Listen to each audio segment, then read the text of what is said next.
Good evening, ladies and gentlemen, and welcome to the Tier 2 Championship game of the Alberta Schools Athletic Association, Alberta. Provincial Championships under the Friday night lights of Commonwealth Stadium for this Tier 2 final between the St. Joe's Celtics and the Holy Trinity Knights.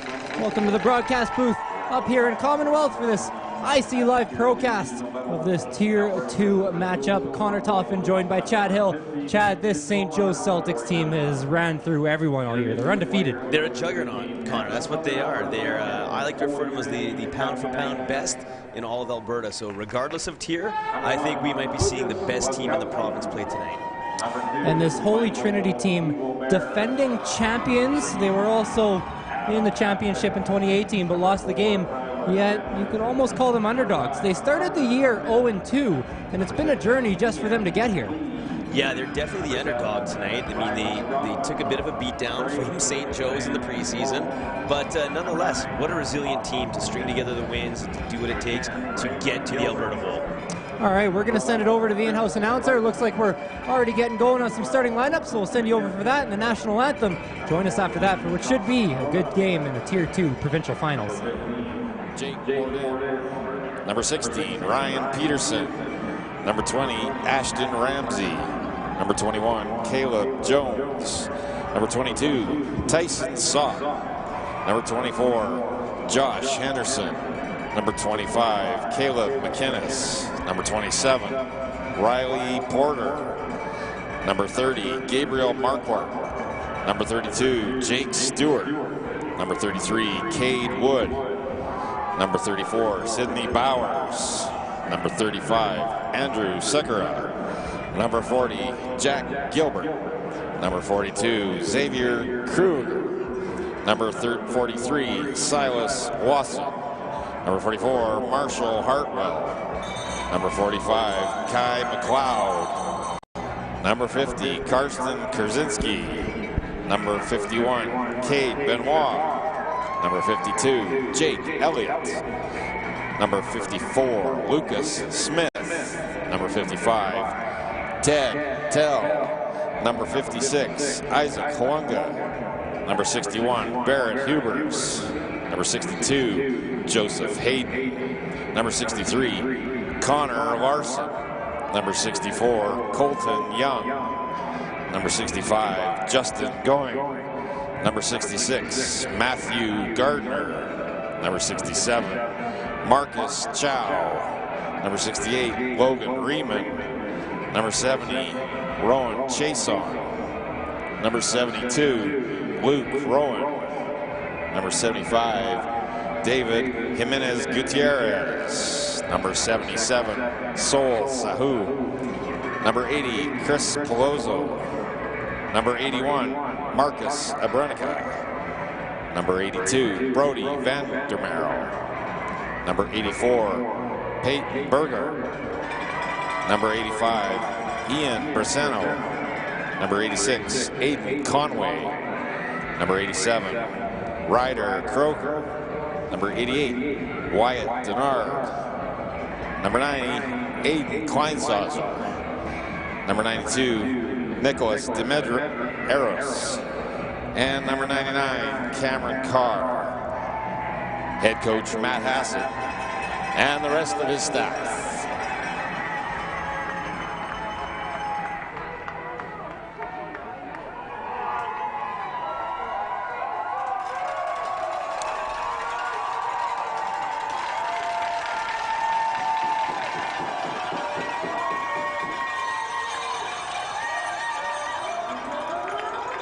And now introducing the players for the home team and your Northern Alberta champion, St. Joseph Celtics. Number 1, Fraser Abley. Number 2, Ty Martin. Number 3, Duncan Critch. Number 4, Dakota Peters. Number 5, Riley Engelbert. Number 6, Mikhail Neva. Number 7, Carter Kedau. Number 8, Ricardo Contreras. Number 9, Mario Onwa. Number 10, Cade Lebrec. Number 11, Nathaniel Backey. Number 14, Connor Bateman. Number 15, DeHale Smith. Number 16, Ty Osborne. Number 17, Caden Ide. Number 18, Caden Moreau. Number 19, Caden Sawchuk. Number 20, Maddox Rutherford. Number 21, Benjamin Hansen. Number 22, Trey East.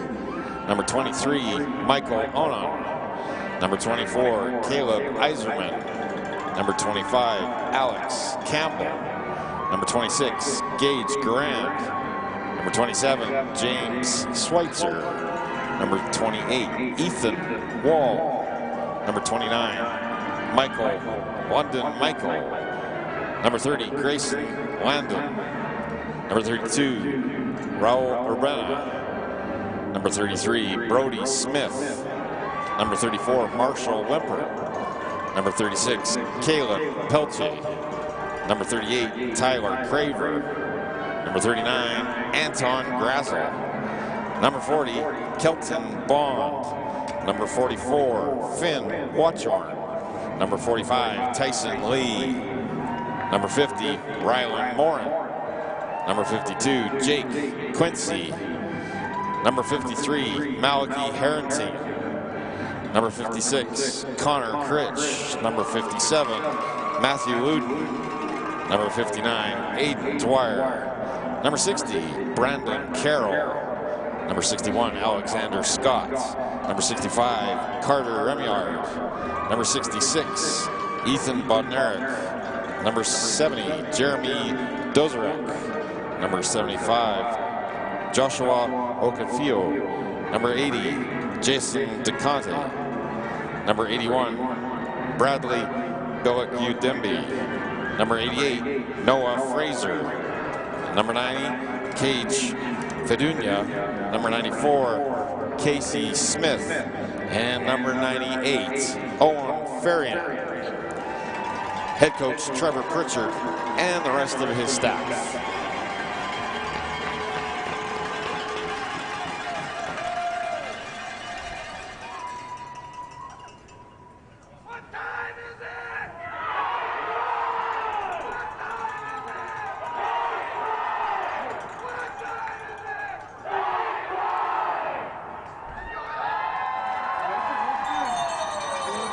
Please now turn your attention to center field, where we will call captains forward for the coin toss.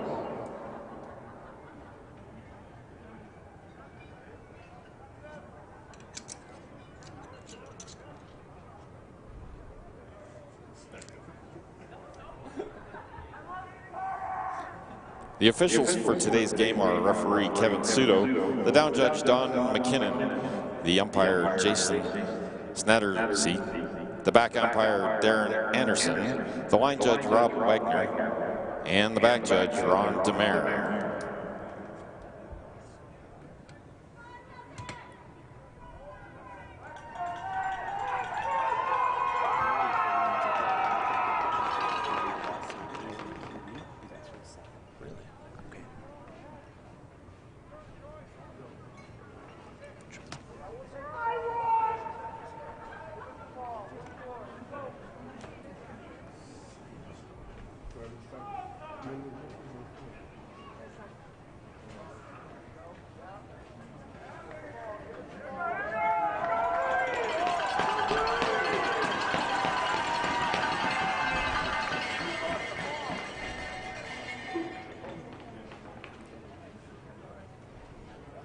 Ladies and gentlemen, at this time we'd ask you to please rise, remove your hats and helmets for the reading of our treaty acknowledgement.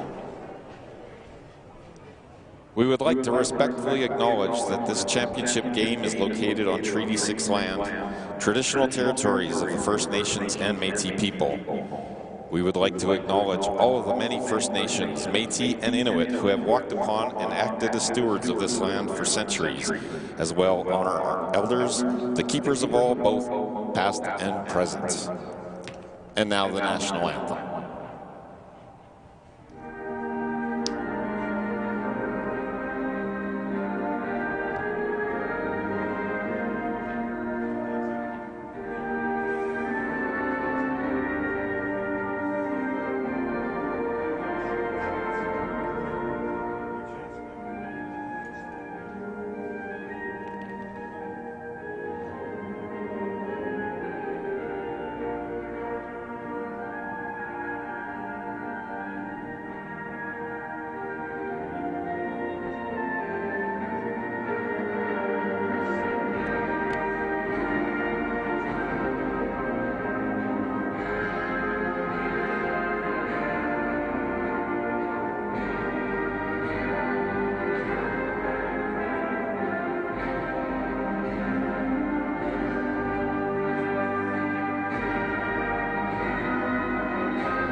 Welcome back to Commonwealth Stadium for this Tier 2 provincial final between the Holy Trinity Academy Knights and the St. Joseph Celtics. Connor Toffin joined by Chad Hill. Chad, it's my third game of the day, our third game of the day here at Commonwealth, and finally we get a team to play under the Friday Night Lights. Yeah, Friday Night Lights. What more could you want for a high school athlete than to win a provincial championship in an Alberta Bowl under the lights here at Commonwealth Stadium? There's going to be a lot of memories created tonight for these young men. And it should be a big young night for this St. Joseph team. It could either be really the cap to such a strong season, or for Holy Trinity Academy, it would be the end of maybe more of a bit of a storybook season. It's not often in any league of football you start 0-2 and find yourself in a championship game. No, it certainly isn't, and that's a testament to the coaching they have and to the work ethic that these players exhibit. But they're going to need some bounces to go their way in order to compete and to triumph over the St. Joe's team, because St. Joe's has been dominant all season. And I know Holy Trinity is the defending champs, but they are definitely the underdog heading into tonight's game. I gotta say, I love these green uniforms from the St. Joseph Celtics, and for Holy Trinity, they'll be in the black and silver, almost reminiscent of some old Oakland Raider uniforms. Yeah, they both look good, don't they? Oh, for sure. Yeah, they look sharp out there. Actually, all zoomed in, I really like the touches of green around the black there too, so it is a battle of two green teams today. It will be St. Joseph receiving the opening kickoff, and we've got a good crowd here, all the way down from Grande Prairie. They've been making noise since about 20 minutes before the game started, and yeah, this crowd's ready to go. They're almost as pumped up as the players are. So it'll be Holy Trinity kicking off. Couple returners back for St. Joe's.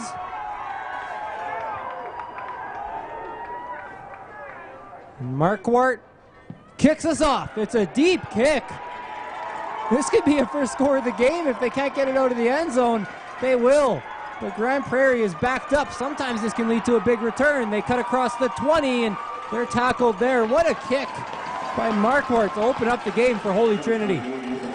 Yeah, you know, he almost looked like he outkicked his coverage there a little bit, and that's a pretty good return there by number 28, Ethan Wall for the Celtics. But fantastic deep kick. The Celtics will take over on their own 22-yard line as we open up this game here from Commonwealth Stadium.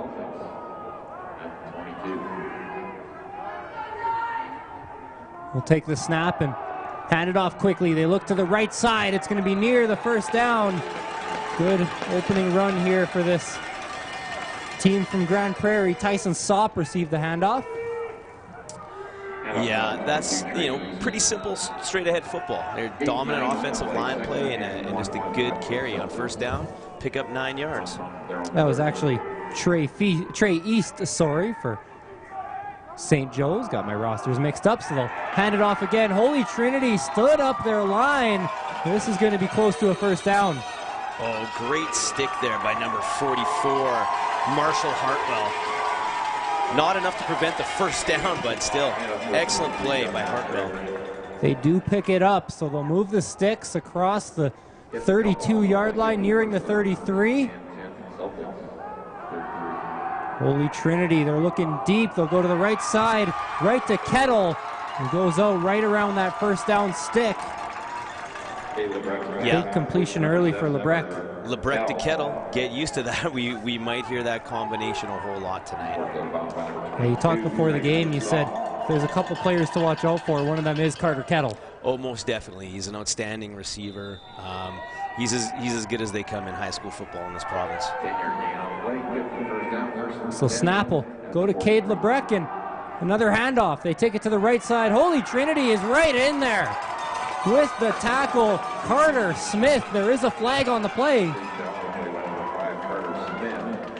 It's going against the offense. This is one of those penalties where there's a real decision here. Do you want to keep him in 2nd and long, or I'd imagine this would be a hold, so you're looking at 2nd and long or 1st and 20.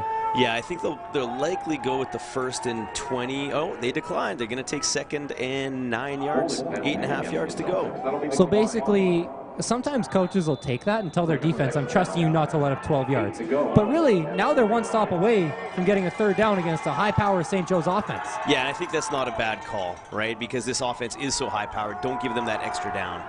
Lebrec looks right. Catch is made. East. Storming towards the sticks, but Holy Trinity is there and meets him at his own 50. It's going to be a 3rd and about a short 3 or a really long 2. Well, the Knights do a pretty good job at rallying down to this ball.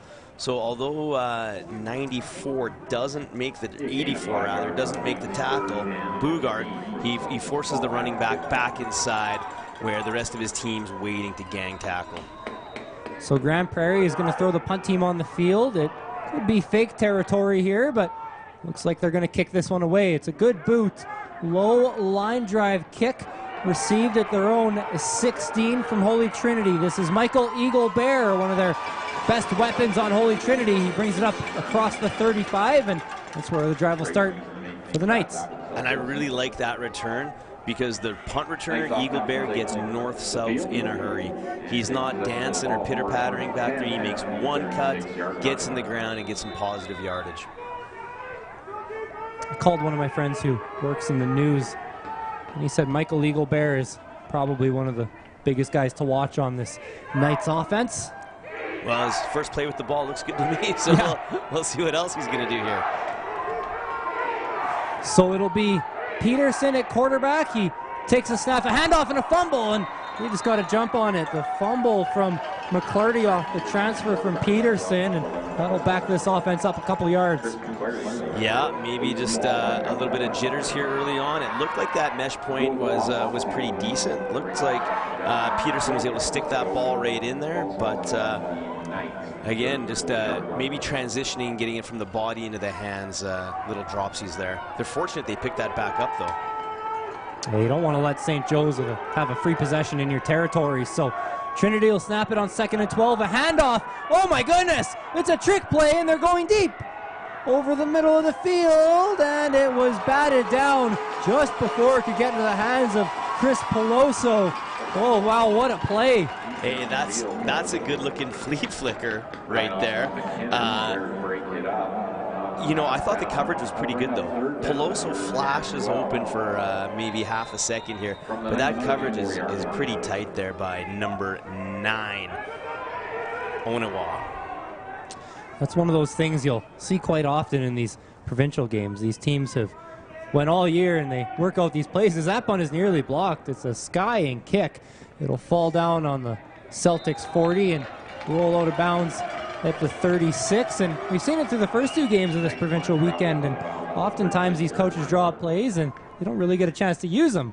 Yeah, and it's now or never, right? If you don't use it tonight, it gets put back in the binder, saved in that file, and won't get brought out until next year. So you might as well show them everything you have, everything you've worked at, everything you've prepared for. Tonight's the night to do it. So the Celtics will start off on their own 36.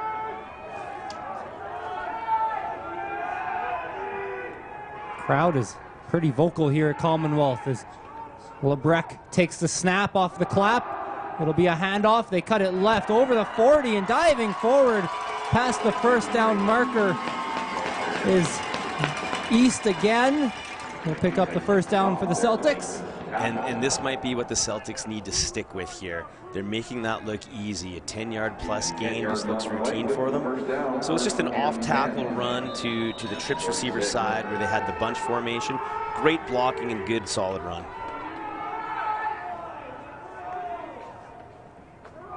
It'll be another handoff. This time it's to Onwa, who gets stopped up right at the 50. Yeah, looks like Duncan Critch with that carry there, number 3. So yeah, just a little counter play there where again you get two pullers there trying to open up that gap, which is designed really to go right up the middle there. And again, 4 yards, not bad on first down. So it'll make it 2nd and manageable. They'll fake the handoff to Critch. They're looking deep, and there's a completion. Caden Eady There's a flag on the field, and he's tackled at the 1. And this is going to be called, it looks like it's in that territory of a hold on a receiver long after the yards regained for the first, but I think this is coming back to going to be around the 40, 45-yard line. See if there's anything away from the play here, and looks like there's around number 12 of Trinity. The ref is looking right there, and there's a flag thrown. Hey, that's great effort there by Carter Smith to tackle Edie right down there by the goal line. But yeah, back to the 40, and again, this is, we talked in the first game. The refs have been pretty consistent. When I'm a coach, I may disagree with it wholeheartedly about some of these holds that have been called in the open field, but they've been consistent in the way they're calling them. A little bit ticky-tack in my opinion, but they've been calling them all year that way. So 6 minutes, 15 seconds left here in this scoreless first quarter. Another handoff, cutting it to the left, and a big hit delivered, but not before the 7 or so yards were picked up by Critch. Looks like he took a knee to the head from Hartwell there almost. He went down pretty hard. Man, that's a big tackle there. If Maxey doesn't make that one, he's probably going to the house. And here's another handoff, working the left side of the line again, and Critch has broken free to the pylon, touchdown! Duncan Critch with the first 6 of the game. The Celtics take the lead. And this is just an off-tackle run to the trips receiver, bunch formation, and it's great blocking, and Critch is a fantastic ball carrier and athlete. He gets a crease. He's going to take it and exploit that for big yards. This St. Joseph's O-line is one of the best you'll see in high school football in Alberta, highlighted by Matthew Luden.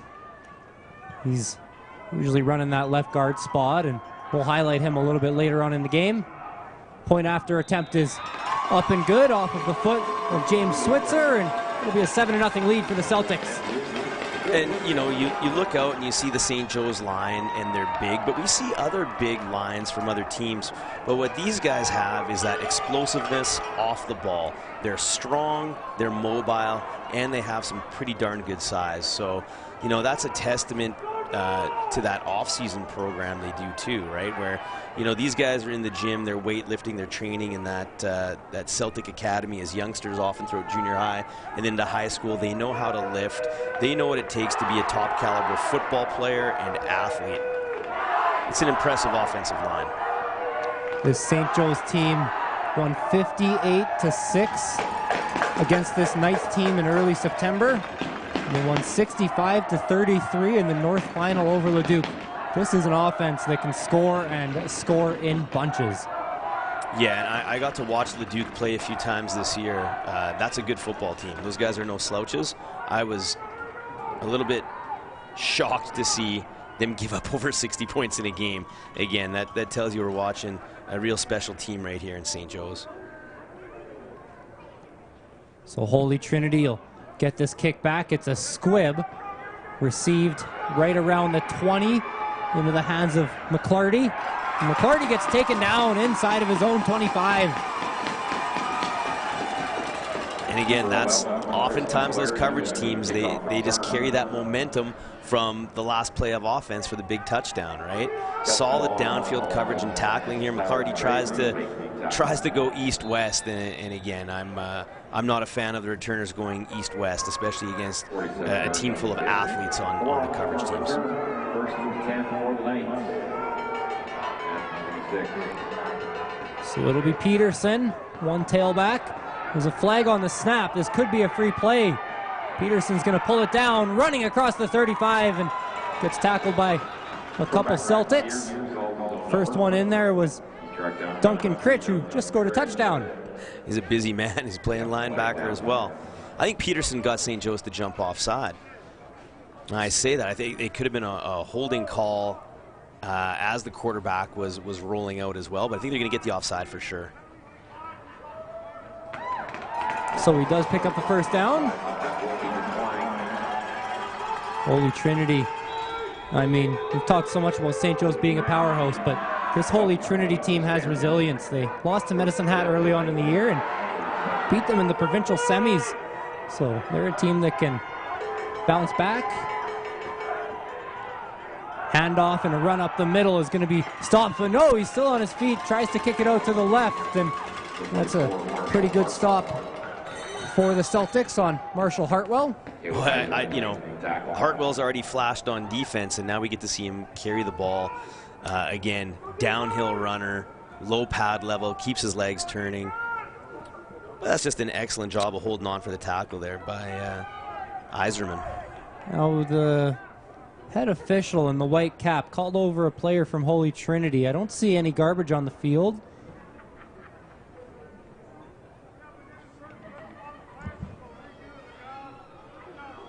Okay, so taking the headset off for a second, it sounded like there was a player declared ineligible, so they'll redo the down. I thought that was a penalty. Yeah, a redo the down. I've only ever seen that a couple of times in 15, 20 plus, almost 20 years of coaching. That's rare. Usually that's some sort of procedural mistake that they're going to do over again. So scratch the whole last play. This time it'll be Peterson. He'll take it himself. He's got some room on the left side. Good open field tackle coming from Kettle, who's such a weapon on both sides of the ball. Oh, I like Peterson using his legs here. I think that can keep Holy Trinity in this thing and give them a chance. Anytime a quarterback is a weapon with his legs, that's just hard to defend, right? Because there's an extra blocker in there where you're dropped off in coverage and all of a sudden the quarterback's getting positive yards with his legs. So looks like they'll line up in the wishbone. And they'll hand it off to Eagle Bear, who picks up a couple. Looks like he's got enough for the first. Yeah, I think he got that first down before he's brought down there by big number 70. Zora. So they do move the yardsticks. Trinity from their own 48. Right in between the hash marks. I like this response from Trinity. They get scored on, but they're coming back. They're moving the sticks. Great response by the offense. They'll fake the handoff to Eagle Bear. They gave it instead to Hartwell, who got stopped for no gain, or maybe a pickup of 2. Yeah, he got met by a massive humanity in green right there. Yeah, just nothing on the line. I mean, he couldn't even see who got the ball. It was just... I think Brandon Carroll and Tyson Lee in there on the stop. There was no gaps to be found, so they'll need 8 yards for the first down here on this 2nd and 8. Bit of a stoppage here on the field. Don't see anyone down. Blood timeout. So anytime there's blood on the jersey, you never want to have someone on your own team or the opposition touching it, so they got to go bandage it up. Yeah, and the officials are always good about giving a couple of minutes to get the blood cleaned up, but nonetheless, players always come over to the bench in a bit of a panic, like we got to get this done in 20 seconds, right, like a timeout or whatever. Just relax, take a deep breath. You know, they give us a couple of minutes to get it under control. Actually, in some other sports I've commentated, I've seen some big delays for blood timeouts. If there's ever blood on the court, sometimes they'll bring out some solution and it takes 10 minutes to work, and it's like, oh man. Yeah. Understand it though, obviously. So we have a quick break in the action. This is the 3rd game today on this Commonwealth turf. It rained a little bit earlier today in the first 6-man game. Is this turf still going to be a great playing surface? I think it might even be a little bit better now than it was earlier because of the rain. But yeah, I haven't seen too many issues with footwear or guys losing their grip out there. So Holy Trinity hands it off to Eagle Bear. He cuts to the right, makes a move, and is tackled. This is going to be another close one. The refs might have given him a generous spot. They look like they haven't passed the first down markers. Yeah, I thought he got right to the chains there when Kettle sticks him with a nice solid form tackle, but yeah, definitely a favorable spot to not even measure. I thought that they'd be close enough for a measurement, but they're giving him the first down. Looks like they gave him almost a full extra yard there, so they'll take it at the 51. Might have had the first yard. The first down yardage anyways. Peterson's going to take the snaps. There's guys moving everywhere, so they'll just blow the play dead. And is this going to be a false start? Yeah, they blew it dead. It's got to be on the offense. Although I've seen them blow it dead before when it's on the defense, where normally they let the play go. But most likely, if nope, they called it on the defense. False start. So I think, and just okay, it is offside. So the way I had this explained to me, talking to some officials, is that when the guy basically has a free shot at a guy, just blow it dead, keep the game safe. Yeah, protect the players. I didn't think that was the case there. I thought the Knights could have gotten a free play out of that one that they didn't. Eagle Bear again gets stopped short. Gain of only a yard, and the dynamic ball carrier runs out of room. Yeah, Caden Ede, number 17 in there on the stop. He's a big two-way player for St. Joe's. Knights are trying to play some physical football right here and sort of take the fight to St. Joe's. You know, they're running a wishbone and old school offense right now. 3 guys in the backfield, and they're just trying to cram it down the Celtics' throat here. Another handoff. They'll fake it to Eagle Bear and instead work it over to McClarty, who plunges forward right around the 40. I think he's going to have enough for another first down, and this drive has taken up about 5.5 minutes already. It's a great drive, and I love that play call. Right when I said they're trying to cram it down their throat, I'm sure that's what the Joe's coaches are yelling too, and all of a sudden it looks like it's going to be a lead right up the middle, only to have a slot back sweep go on the outside. Well, so they're going to mark him just short by a couple inches. I'm going to bring out the binoculars if I have time, because this looks super close. Almost surprised that they don't bring out the measurement. It's only about 2 inches. They literally, that tip of the football is on the 41. They literally need to move it to the other tip, and they'll get a first down. Yeah, just from the naked eye, I thought he had picked up the first down there. It'll be another handoff to Eagle Bear. He stopped short, but he stays alive. Eagle Bear making everybody miss. What a run! He's going to score. Stretches for the goal line, and he's in. What a run for Michael Eagle Bear. That's got to be play of the night. That's got to be the play of the night. Best play of the season. I don't think we're going to see a better run than this by Eagle Bear. 1, 2, 3, 4, 5 tackles broken. And then he outruns the rest of the defenders. That's over half the defense. And he could have been stopped 3 yards in the backfield, which would have been a turnover. Not only does he get the first down, he hits the home run. He takes it to the end zone. What an unbelievable play from Michael Eagle Bear. There's going to be a flag on the conversion here. I'm still absolutely rocked. I was ready to turn it over to St. Joe's possession, but I guess you never want to call a play dead when he's the guy running the ball. No, and they get called procedure here on the point after. But what an individual effort. You know, I even thought, you know, you see that on the replay, I even thought he overcame a face mask in the backfield as well and shook that one off. Yeah, right there. You see him get a little bit up in the face mask, the turn of the head, and little dipsy doodle. And more than a little bit of dipsy doodle. And I mean, it says a lot about Kettle that he even got there to try and make a tackle. And the fact that Eagle Bear was able to stretch for the goal line is insane. Right, and you know, there's quick and then there's fast, right? It looks like Eagle Bear is both, to be honest, right? Straight speed, fast, but that quick twitch where you can change direction, very impressive. Convert is good, splits the uprights. Yeah, we can show this replay all night. I don't think many people, at least from Holy Trinity, are going to complain. No, and you know what? No matter who you're rooting for, you have to give credit where credit is due, and that young man just had a highlight reel run. Wow! So he ties up the game at 7, and this is a pretty good first half for the Knights. Well, I love the way they answered. You know, St. Joe's is playing some power football, running the ball off tackle, and what an answer. We got ourselves a game. Do we ever? This has been a great first half. It's flown by. The only stoppage was for a blood timeout, and 2 plays later, you see the run of the year. Yeah, I can't believe it's the end of the first quarter already. So it'll be another good kick off the left foot of Marquardt. It's received and taken across the 35, and Holy Trinity is right there, so no big return here, and that'll close out this first quarter of action here at Commonwealth. Yeah, Kruger in on the tackle there. You know, and these top-notch programs that are playing for provincial titles every year, I get so impressed with the level of coaching and the athletic ability the players have. And special teams in high school often is prone to mistakes. We have some backup players in.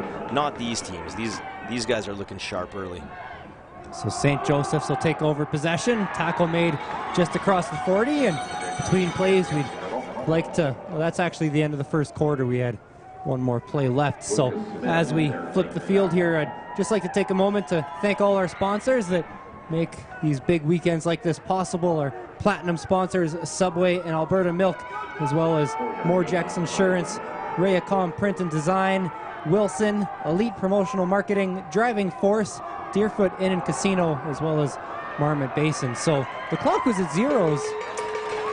Clock was at zeros, and they're a little bit slow on the down marker there as well, moving it and flipping it over. So I'm not sure why there's a little bit of delay going on, but I was surprised too. I thought that was the end of the quarter. So it was a run from Lebrec that I wasn't watching because I thought we were flipping the field. Well, this is twice now where Lebrec gives that little inside zone read, and he keeps it and he pulls it around. He's got the option to pass it or to run off of that, and that's where I think the Knights now, they got to make sure that they shore up whoever that edge man is for contain. Don't let the quarterback pull that ball and get outside. He can be dangerous doing that. So now we'll start the second quarter. Lebrec pulls it back. It's a play action, but Holy Trinity is everywhere. Lebrec boots left, finds a man downfield, and it'll be a first down. What a play. Lebrec to Critch. Hey, those are just athletes being athletes, because I thought it was pretty well defended there on the edge. Just as I said, the Knights got to make sure they don't let the quarterback out of the pocket like that. 54 does a good job keeping him in the pocket. Lucas Smith does his job, but that's just an athlete at quarterback, Lebrec, and he made a play happen. First and 10 for the Celtics. From the Trinity 42, 47 rather. Snap to Lebrec, it's a counter, and it's not going to be for much. They were there quickly, and Trey East didn't have any room. Yeah, the Knights do a good job on this, right? We got two pulling linemen here, but number 7 and 44 both scrape down and play over the top. That's Donovan, and 44 to finish it off, Hartwell. Not Hartwell's quite the player. Look at that. It was a lively crowd. These two teams from Okotoks and Grande Prairie. I promise you, it feels like an Edmonton game here today. Lebrec looks deep, finds a man over the middle. It's caught across the 30. Looks like Critch again. Critch is having a huge half of football. That's a solid football player, carrying the ball and out as a receiver. But how about Lebrec? Look at the poise, just that little half roll, delivers, and those deep crossing routes. I mean, he makes that look easy, but that's not an easy pass to complete. Couple backs. Lebrec will hand it off to Critch. He's got a good pickup on first down.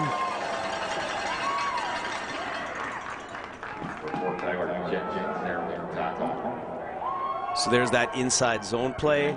Nice cut by the running back, Critch. I love the way he presses the heels of that offensive line before he makes his cut. Really good vision. 2nd and 1. They'll flip it. Oh, no, they kept it. And it was handed off to Trey East, who was getting the first down. There was a few ball carriers in the area and a little bit of trickeration there from St. Joseph.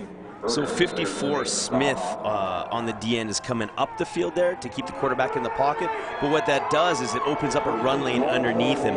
And these Celtics ball carriers have the great vision for the cutbacks. We'll hand it off again. Nearing the goal line, stretching across. Is he there? Go call him in. Trey East with the 2nd touchdown of the game for St. Joseph. No. See, and he's down. The near side official motioned touchdown, and then someone else waved him off. There's sirens going off, and fans think he's in, but overall looks like a good call to call him down. So they'll snap it on 2nd and goal, and now they're in. I think Jensen had him around the ankles, was just able to stop him short of the goal line, but they're not going to keep Joes out of the end zone from the 1-yard line. It was a formality at that point, unfortunately for Trey East. He will get the touchdown taken off the board LeBrecq will get it instead on the sneak. I think Joe's got away with a little procedure there. If you see Crick, the running back, comes in, he gives his offensive guard a little push of momentum going forward. I thought it was before the snap of the ball, but so James Switzer puts it through. It's a 14-7 lead for St. Joseph. Well, and there's the response from St. Joe's, right? We saw the Knights have just a brilliant response to getting scored on, and all of a sudden momentum has shifted back the other way with just a textbook drive by the Celtics. Didn't take long. No, it didn't. They're carving them up right now. But big left guard, 57 there, gets a little added momentum from Crick behind him, and I'm not sure he needs any momentum. He's a pretty big, strong boy himself, 57. He can move bodies out the way all on his own. So Trinity's gonna receive this kickoff down 7. Last time they had a touchdown scored on them, they ate up about 6 minutes on a drive, which is great defense at the same time, because anytime you can keep the ball in your own hands and St. Joe's can't score, you're doing your defense a favor as well, and we'll see if they can come up with a similar response here to early on in the second quarter. And I would say even if the Knights don't score on this drive, they at least need to string together a couple of first downs and take some of this momentum away from the Celtics. It'll be a bit of a shorter kick. It'll bounce before the 30. Trinity has to pick it up. They do, but Carter Smith had Celtics all over him. Yeah, I think that's Iserman down there on the coverage, and I love these little chip or squib kicks, these mid-range sort of shots. They're easy to cover, and oftentimes it's keeping the ball out of the hands of the best athletes and best returners with space. Holy Trinity Knights head coach Matt Hassett quoted me saying, "As coaches, we feel that this team has probably improved more from the beginning to the end of the year than any other team we've had in the past, especially with the youth this team has. Even with a win or a loss today, this team will definitely be threats in the years to come." Well, and that says something coming from Coach Matt, because he's been around a while and he's seen some great teams over the last few years. So to say that this is the most improved team definitely means something coming from him. Decent pickup on first down for the Knights. It'll be a 2nd and about 4. They had these a lot on their last drive and converted them almost every time. And of course, watch for Eagle Bear on any play like this. They will give it to him. He cuts left. He just scored a touchdown and made another man miss, diving across the 50. It'll be a pickup of 11 and a first down. Oh, if Kettle doesn't trip him up there, he might have just one more cutback, and yeah, he could still be running. This Eagle Bear is a fun player to watch. Wow, what a dynamic ball carrier. Yeah, there was a lot of green in front of him. And Yeah. I'm not talking about the Celtics jerseys. No, there wasn't enough of those actually. But you know, this Eagle Bear could single-handedly keep him in a game. Every time he touches the ball, he's a threat to score. They'll fake it to Eagle Bear and look deep. Peterson down the field. It's a completion at the 35. Caught by Chris McClarty. Already this drive is a success with 2 first downs, and you can see the St. Joe's team now has to pay that extra attention to Eagle Bear. They did a fake handoff to Eagle Bear. Everybody's biting to him. You have to respect that, and that opens up the pass game. Eagle Bear to tailback again. Peterson to receive the snap. He will hand it off to Eagle Bear with speed on the left side, diving across to around the 26-yard line. This is going to be a 2nd and about 2.5. Like Ethan Wall in pretty good position there, but Eagle Bear after contact stretches out for that extra yard. We got an injured Celtic on the play. Someone taking a knee down around the secondary.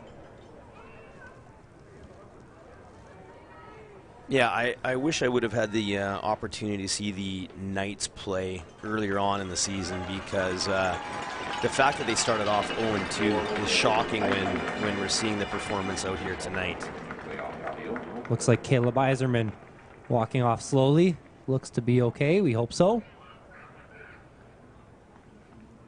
Eagle Bear, even when he's not breaking for a big run, he hasn't gotten stopped behind the line of scrimmage, hasn't really been hit either. So we've talked a lot about Eagle Bear. Well, funny enough, he did get hit behind the line of scrimmage on like the 40-yard touchdown run. Then he bounces off. But other than that, you really got to give credit to this O-line too, creating the holes for him to hit. Yeah, definitely, especially his last couple of runs. The O-line's had a really nice push. So second and about 3. And there's a hard count, a couple claps from Peterson, and you wonder if this will be procedure or an offside. I think Peterson got him to jump again. I think so too. You know, don't see too much movement. The snap count, the cadence is such a weapon. You know, that's what we try to teach our quarterbacks, is the cadence is a weapon, and you can use it. You don't see it too often at the high school level actually used effectively, though. No, and again, give kudos to the offensive line, because so often what happens in high school is a quarterback has a really effective hard count. His own offensive linemen are twitching and jumping, and the procedure calls mount. But it's a disciplined offensive line here. So that's a free first down for Holy Trinity. Eagle Bears in motion coming across. He'll receive the handoff. Stops up behind the line, works it back over the middle, and kind of makes something out of nothing. He's looked like short runs, but these are 6, 7, 8 yards a run. Yeah, it didn't look like there was much there, but all of a sudden he does a little stutter step, little hesitation, little jump, and it's 6.5 yards later on first down. And again, that's perfect. Now the entire playbook is open for second down in less than 5. You can run it, you can throw it, you can line up in multiple formations without any tells. I am really impressed with the response here of the Knights. I think some of these runs look short because the O-line is downfield. That's true, actually. They're getting a good first step on this D-line and creating these pretty big gaps. So they'll fake it to Eagle Bear. Peterson keeps it this time. St. Joseph is in the backfield, and they'll take him down to the 25. The Knights have to avoid negative plays. They have just keep on schedule. So this is a little play action with a rollout right here, but 57 had the penetration there for Joe's. Two-way starter there, Matthew Luden, and 17 in there as well, two-way starter, Ide, to finish things off. So this is going to be a pretty long field goal attempt, 29 yards. This is not easy, folks. Try it yourself, I promise. Gabriel Marquardt, the kick was blocked. It's up in the air. St. Joe's has it, and there won't be a return, but a big play. And that's definitely within Marquardt's range, especially considering where we've seen some of his kickoffs go. Yeah, he looks like he's got a real heavy leg. A little bit of motion there. 44 is the swing back motions, but I'm not sure. I thought I saw somebody on the offensive line maybe give a little jump, but nonetheless, there is no flag, and it's a blocked kick. Couldn't quite see who got their hand on that one. No, but I love your point about it doesn't look like it's long runs because the offensive line is downfield, and again, that's a testament to the coaching these guys get, that they just keep moving, keep grinding all the way down the field. St. Joe's will pick up a pretty good chunk on first down. Running it up the middle, it's Duncan Critch again. And it's a pretty nice hole there for Critch to exploit, but number 4, Jensen closed things down pretty quickly after 6 yards. Under 4 minutes left to play here in the second quarter. This is going to be close to a first down. That was a big tackle there from the Knights. That's a great tackle to stop him, I think, just short of the first down. Looks like it was Tyler Jensen coming in. He was getting held up, but Jensen pushes him back and stops his forward momentum. So they're spotting the ball really close to the sticks. We might see a measurement, or we will. Yeah, Jensen gets around the ball in a hurry, and he's not coming lightly. He's there to finish ball carriers off. I like his physicality and the contact. Looks like it's going to be short. Yeah, he'll be short. About what, 4 or 5 inches? So this is always interesting too when they have to walk the ball back. I promise you, I've done a lot of work with spotting and stuff, and sometimes this can move a little bit. So nice to see the officials just making sure. Actually, I say that, I think they might have put it even an inch closer there for St. Joseph's, but regardless, it's really close. I'm glad you're saying that, and it's not just me yelling that stuff when I'm on the sidelines, because there's been a couple of times where I say, well, you're giving them the first down now, right? Right. By moving it, right? So St. Joe's, they'll line up right behind center and plunge it up the middle. Looks like they got it. And again, a good offensive line makes that play look easy and routine, but I can assure you, inside your own 25-yard line, that gives coaches gray hairs. You don't want to have too many of those situations on third down inside your own 25. So Lebrecq does what he needs to, and yeah, that was a big one. You don't want Holy Trinity deep in your own territory, almost in the red zone. So this time Lebrecq pulls it back. He's going deep. What a throw off of his back foot, and what a catch on the other end. Wow. He's backpedaling almost like he's playing jackpot with his friends at recess, but he hauls it in. Craver. Tyler Craver, what a catch. A little unorthodox. This isn't a throw that just anybody can make. No, I was going to say that's a special quarterback right there. And yeah, like I think I told you earlier, I remember him from a couple years ago when he was just a rookie, and I was in disbelief that he was only in grade 10 with the way he would sling the ball, and he shows a lot of poise. Just the way he's able to roll left and flip his hips open. Really impressive deep ball there. That's a lot of arm talent there too. So they'll follow it up with a handoff right to East. They'll get stopped up just before the 40-yard line. 22 Drake Mason, ball carrier. So they run a lot of this jet sweep motion here, and what they're trying to do is hoping to get that defense to spread out a little bit, right? To edge a little bit wider, to open up a running lane underneath. They'll motion the jet sweep again, fake it to East this time, and kick it out to the right. But Trinity is in the backfield. Couple guys make contact. Somehow Critch broke free, and this is one of those plays where they only gain one, but there might have been a loss of 6. You could say that's like a 7-8 yard gain from Critch. Yeah, Critch did a lot of work to move that down marker. Just 1 yard there. He did a lot of work, and that was also a lateral. So if Critch doesn't catch that ball, it's a live ball, and the defense could recover it. So 3rd and 4 from the 39. Looks like St. Joe's is going to keep the offense on the field and go for it. It'll be a pass to the left side of the field. It's caught. Kettle has it. He's dangerous with the ball in his hands, and he'll pick up about another 12 yak yards and move the Celtics right on the edge of the red zone. Good play call, good play design, and an all-star quarterback gets it to his all-star receiver right here. But I thought the running back, Critch, I believe, was wide open in the flats as well. They had 2 open guys there, so that's a good play design. And the defense, I don't think, was quite expecting an aerial attack there on 3rd and 4. But anytime you got arguably the #1 receiver in the province, 3rd and 4, get him the ball, go to him. So there was a timeout taken by the Holy Trinity Academy Knights. It'll give us a good time to kind of recap what we've seen so far. It was opened up the scoring by St. Joseph's. Holy Trinity had a long drive coming back, and for as good as St. Joseph's is, Holy Trinity has really shown why they're here today. Yeah, they have. This game looks like it could be a close one right down to the wire. This game could easily be tied right now. So the Knights need to have a stop right here. Field goal maybe. They cannot let St. Joseph score to go up 14 points before the half here, because I feel like it's been a lot closer game than a 14-point game at half. So in order to keep themselves fired up for that second half, they got to keep them out of the end zone here. Remember, there was a blocked field goal as well. Otherwise, we might be looking at a 14-10 score and lots of motion. This is going to be a free play. So Lebrecq looks towards the end zone. Airs it out, trying to find Kettle. It hits the ground, but this is going to be an offside on Holy Trinity.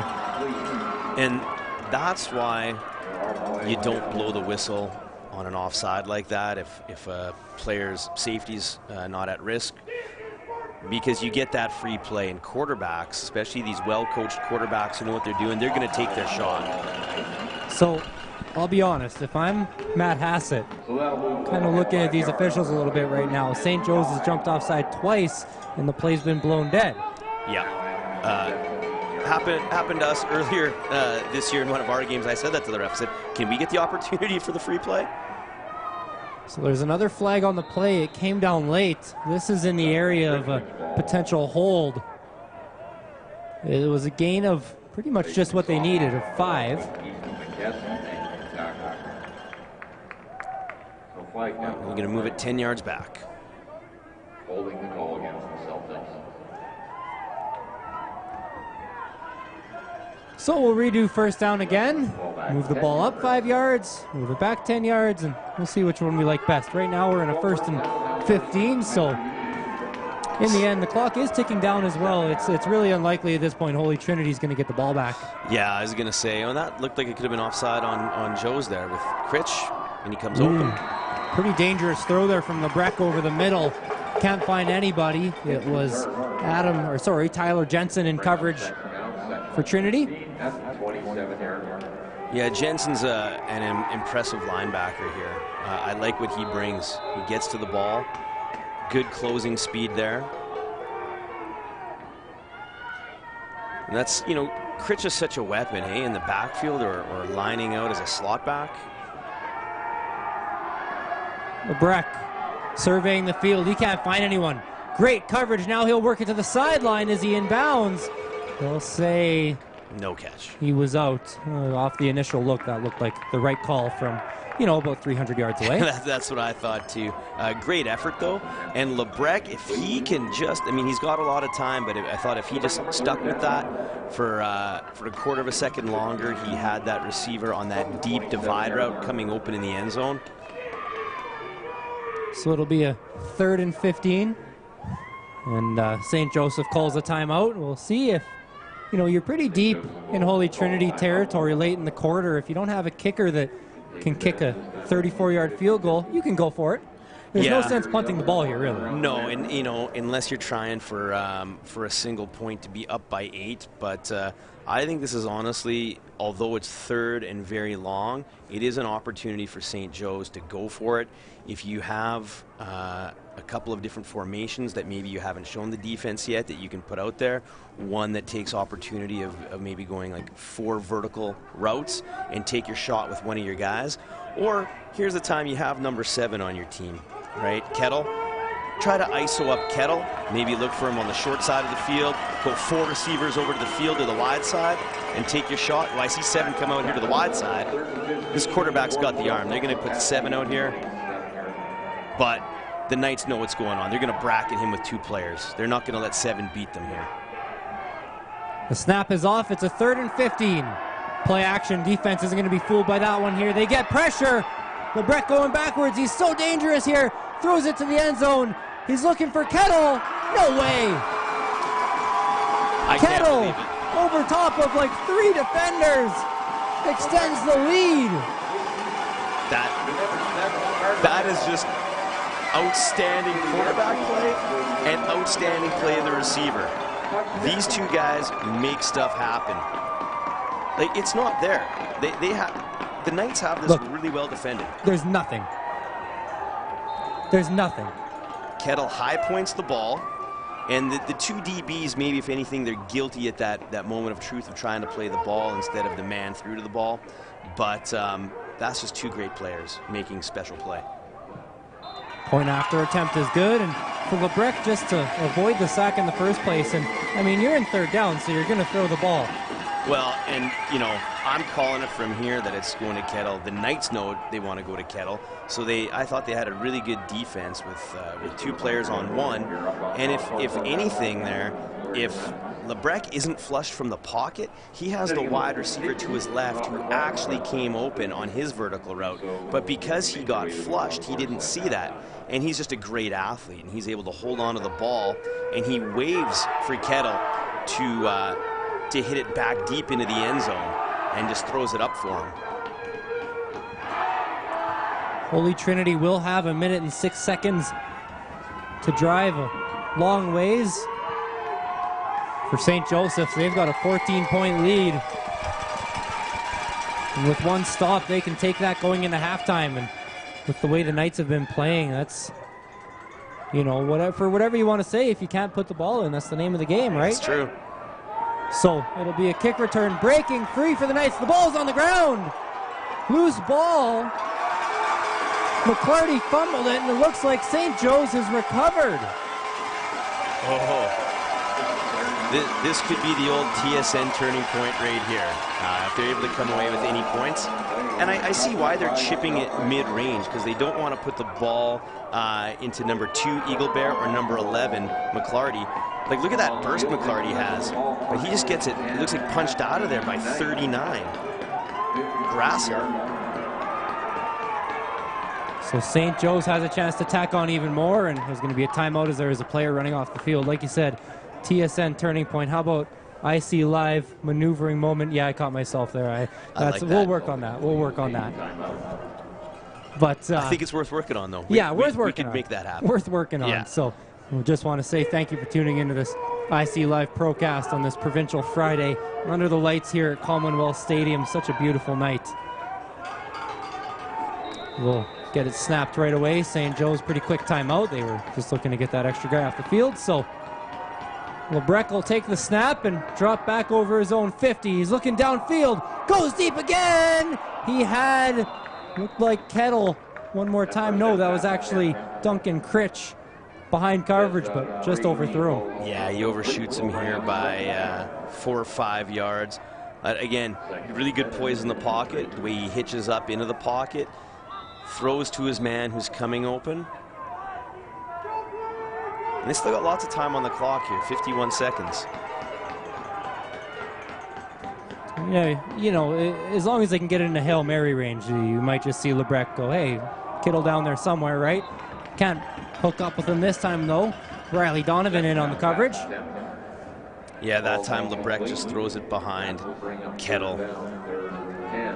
And again, and this is actually dangerous, this little underneath crossing route. If a ball's thrown behind, that could easily be intercepted. And number 7, Donovan, had pretty good coverage on Kettle that time. So it'll be a 3rd and 10. Last time 3rd and 15. Deeper in Knights territory. They went for it. This time they'll bring the punting unit onto the field. It's a pretty decent boot, and it'll bounce out of bounds inside of the 20-yard line. That's exactly what you want to do. Yeah, smart idea to get it to the sidelines if you're St. Joe's, because I think the last thing you want to do is put the ball into Eagle Bear's hands when he's got a bunch of green space in front of him to make plays. So from their own 18, down 14, what do you do here? You're down a couple scores now. Do you really try to drive the field in 36 seconds, or do you just knee it out and go into the half? Well, the worst thing that could happen is a turnover and give St. Joe's another chance to put points up. I think you err on the side of caution here, where you take a shot if it's there, but you don't force anything. We'll go to the right side. It's caught across the 30. They'll break a couple tackles. It'll be a first down. They'll stay in bounds as well. It looks like Chris Peloso on the catch. And I'm sure Coach wished Peloso would have taken maybe 2 or 3 less yards just to get out of bounds there. Right. Yeah, stop the clock now. We're running, and that'll cost them about 5 seconds. They'll throw it out to the right. It's thrown over the head. Looks like they were looking for Peloso again, and now we're in a 2nd and long with a Trinity Knight. I'm sorry, a St. Joseph Celtic player down on the gridiron. Yeah, this looks like one of the big linemen for St. Joe's. Can't quite catch his number. Who's down there? So, bit of a break here in the action late. 18 seconds left. St. Joseph up 21-7. I think that could be Jeremy Zazorek. Yeah, looks like it. Yeah, he'll walk off under his own power. These guys are tough, and I promise you, even if they're hurting, they don't want that trainer to help them off. No, they don't, and it's a championship game. They want to be on the field and see this one through. For $75 Subway card. You know, I like Peterson, these last 2 throws he's taking what the defense is giving with that 10-yard hook to his wide receiver. 18 seconds left. It's a deep drop back in a screen. They'll find Hartwell. Makes a man miss. He's down across the 40-yard line, and 9 seconds left. There might only be time for 1 play left with the clock running on the ref's whistle. Yeah, now's the time if you have a hook and ladder type play or something to unveil. Now would be the time to do it. But you want to make sure, with third and about 2.5 yards, you want to make sure that it's going to be the last play of the half. Right. So they will run the clock down to 0, and Peterson's going to line up under center. And I was wondering if you might see a fake knee there. Wouldn't be the craziest thing I've saw, but with, almost 70 yards to go, they'll take the knee and head into the half. But pretty interesting first half here, Chad.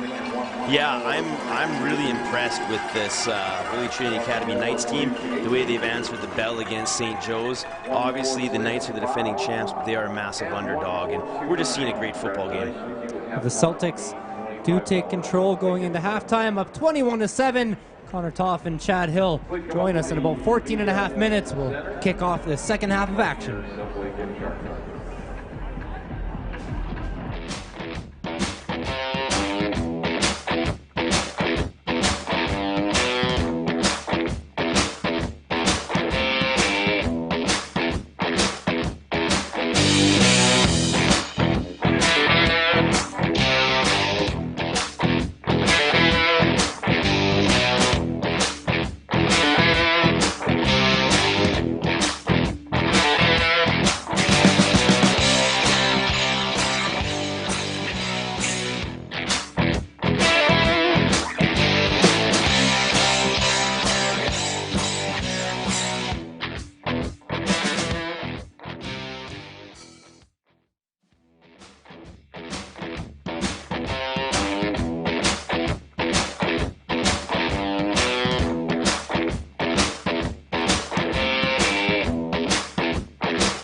We're back at Commonwealth Stadium for this second half of action between the St. Joseph Celtics and the Holy Trinity Academy Knights. The Celtics have a 21-7 lead, and net yards 286 to 240 only for the Celtics, but they were able to punch it in. And Connor Toppin here, joined by Chad Hill on this IC Live Procast, and we're going to get kicked off a little earlier before the game clock because both teams are ready. So we'll pause for this, and then I'll talk to you about some of these Celtics receivers and how they've played early so far in this game. And we are underway. Tier 2 championship on the line. Bouncing kick will be received by, looks like, Eagle Bear again. He'll cut back across the 35 and get gang tackled around there. And so yeah, really quickly, just want to touch on some of these receivers here for St. Joseph's. Caden Eady and Tyler Carver, only one catch each. They're combining for 70 yards. Yeah, but they were big catches down the field, stretching it vertically. And when you have a receiver like Kettle, number 7, he's going to get some of that attention away from safeties or rolling coverages towards him, and that's going to open it up for a couple of the other guys downfield. And those two players are fantastic in their own right. So Trinity down 14. Some early second half scores would do him a big favor. Peterson in the pocket. It breaks down, but he finds a hole, crossing the 40-yard line, and he's down around the 51. I think he's got a first down. That's what the Knights need. They need to keep all the plays positive. They can't take any penalties or get any stops in the backfield. And I like when Peterson uses his legs. He did that earlier on in the game, and I think that can be a difference to keep them in this game. If Peterson pulls it down, starts being an athlete again, getting plays with his legs. So it's actually going to be second and a millimeter. They're in the shotgun, so Peterson will take it there, hand it off, and it's going to be a big gain. This looks like Hartwell on the carry. It is. He's down across the 40, pretty deep in the Celtics territory. A big gain for Trinity, and what a start to the second half. Oh, this is a textbook start here for the Knights to open up the half. Huge hole there. Nice block by number 63, opening things up there. That's Connor Larson. They'll snap it from the Celtic 38. Snap is away. Here's Peterson. Intercepted! And there's all sorts of room. That's Kettle. Only Peterson to beat, and it's a pick 6. Oh, right when I said a textbook start, man. Carter Kettle with his second touchdown in the game. One on offense and one on defense. That's not the way the Knights wanted that chapter to end. Wow, Kettle's just a playmaker. Did he break on that ball with speed and instinct? That's just a fantastic football player right there. Good recognition from that defensive back spot and that safety, and he just breaks on it, and no one's going to catch him in full stride. So with those plays, we're pretty much even in net yards, but so far Carter Kettle's been a big part of it. The big plays have all swung in the direction of St. Joseph, and this extra point convert will be good. A 21-point lead for the Celtics. And you know, I love Peterson running the ball. I like Hartwell. He's a hard runner. But I think now Eagle Bear, that's the most explosive player on the Knights, and falling behind now by 3 touchdowns. Look to get the ball to Eagle Bear 10 to 12 times here before this game is over. I think that's the only way the Knights can get back in it, is that home run capability that Eagle Bear has. Every time he touches the ball, he could score. If you score every time, you only need 3 stops. That's true. So it's going to take a lot for this Knights team to come back. And I guess that is really what they have to do. Get it in the hands of some playmakers, and they don't need to score right away. But even just punting the ball away to this dangerous Celtics offense, you're really banking on very strong play from your defense to flip field possession. And that kick is bobbled around by a couple players. It was off of a Knight helmet, so no return on the play. That's a really nice squib kick there. Those are hard to feel when they get bouncing up like that. Just took sort of a nasty hop up there on number 87, went off his head on Croker there. Carter Smith doesn't fall on top of that. That almost worked as an onside kick. And, you know, maybe Holy Trinity needs to think at putting number 2, Eagle Bear, somewhere around back there to get those sort of mid-range squib kicks and chip kicks. Snap to Peterson. Good pocket. Goes to the left side. Finds Eagle Bear across the 50 near midfield. He spins away from a couple tackles. He's still on his feet, and he'll finally go down. All that work to pick up a couple extra yards. Yeah, and that's the way. Find ways to get him the ball, right? Out there at wide receiver now. And he comes at slot back, just running that little wheel route. So the wide receiver has a post route, and the slot back comes in on a little out and up, a wheel, and that's a good way to get him the ball with a little bit of separation. For Matt Hassett and the Holy Trinity Knights, he said they weren't sure which way the season would go to start the year. Well, you're in the provincial finals, even down 21. This is your best chance for the provincial title. And Peterson gets taken down behind the line of scrimmage. Looks like he came up a little limp.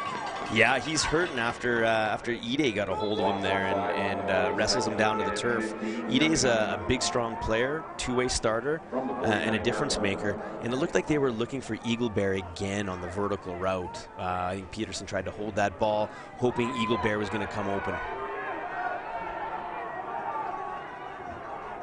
So it looks like Peterson's going to stay in the game. He'll go under center, swing it out right to Eagle Bear. Eagle Bear, it's a trick play! What a trick play! Oh my goodness, the Knights find Chris Peloso down by the 20. Hey, oh, and Peterson's limping off now. Peterson's hurt, but what a great flea flicker play. It looks like a little bubble swing pass, but it's a lateral because Ethan Bear's behind the quarterback. And Eagle Bear's got an arm on him too. Well, he is actually listed on my depth chart as a third-string quarterback, so he might have some experience throwing the ball, but I would imagine that's more looking out of a wildcat formation. And if Peterson's limping, that may not be a bad idea actually to do. So Peterson looks pretty good here. He'll cut left and now run right. There's a flag on the play. Peterson evades the sack, goes to the end zone, and that one's caught. Eagle Bear with another play, put a flag on the play. I think it's coming back. It is too. Negates just a brilliant effort from Eagle Bear and Peterson. Down by 21. I refuse to say this Knights team is out of the game, not when they can make plays like this. Right. Keep getting the ball to your playmakers. Get the ball to Eagle Bear. Force feed him if you have to, but just get the ball in his hands. This guy makes stuff happen. I mean, if this play wasn't called back because of a hold, and it will be a 1st and 20, we would have seen Eagle Bear pretty much on 3 consecutive plays, if memory serves me right. Run the ball, throw the ball, catch a touchdown. You know, he caught that one over Kettle as well. That's no small feat. Wow. That's a great player.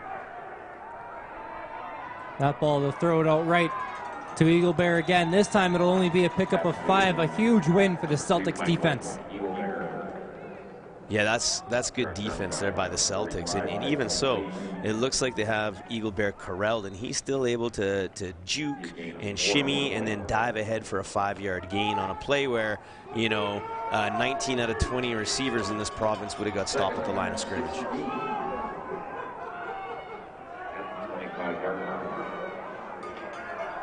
Peterson, we've seen him limping early on in the drive, a hard count, and this is a free play.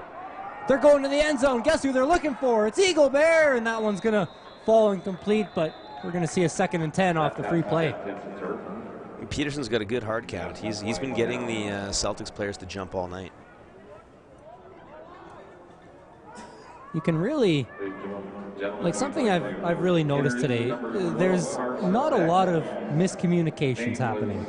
These head coaches, Matt Hassett and Trevor Pritchard with the Grand Prairie St. Joe Celtics, these two guys really have their teams thinking on one page. Yeah, and I think to make it this far, that's a sign of a well-coached team and players who get it, right?